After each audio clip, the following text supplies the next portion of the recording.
৪৪তম বিসিএসে আগের মৌখিক পরীক্ষা বাতিল করে নতুন করে নেওয়ার সিদ্ধান্ত হয়েছে। সরকারি কর্ম কমিশনের সভায় এই সিদ্ধান্ত নেওয়া হয়। কমিশনের সংবাদ বিজ্ঞপ্তিতে বলা হয়, ৪৪তম বিসিএস এর লিখিত পরীক্ষায় উত্তীর্ণ ১১,৭৩২ প্রার্থীর মধ্যে ৩,৯৩০ প্রার্থীর মৌখিক পরীক্ষা নেওয়া হয়েছিল। এরপর গত ২৫ অগস্ট এই মৌখিক পরীক্ষা স্থগিত করা হয়। পরে ৮ অক্টোবর তৎকালীন কমিশন পদত্যাগ করলে আগের কমিশনে নেওয়া ৩,৯৩০ প্রার্থীর মৌখিক পরীক্ষা বাতিল করা হয়।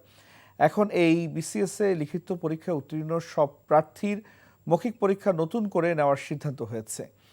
এদিকে ৪৬তম বিসিএস এর প্রিলিমিনারি পরীক্ষার ফলাফলও বাতিল করা হয়েছে। পুনরায় এই ফলাফল ঘোষণা করার সিদ্ধান্ত নেওয়া হয়েছে।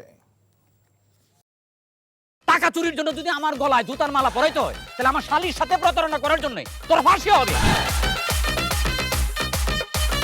দুলা ভাই, আপনার তো ঘর জামাই বইলা একটা পরিচয় আছে, আমার তো তাও নাই।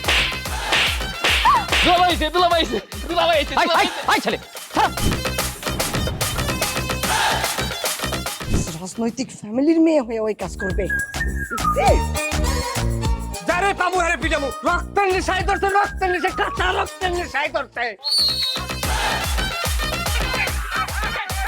তোমার এই পলিটিক্স আমার বাম পকেটে থাকে। পাতুদের বউরে ঝামেলা পাকাই। এই বেটাই, আমি তখন বিয়ে করিনি।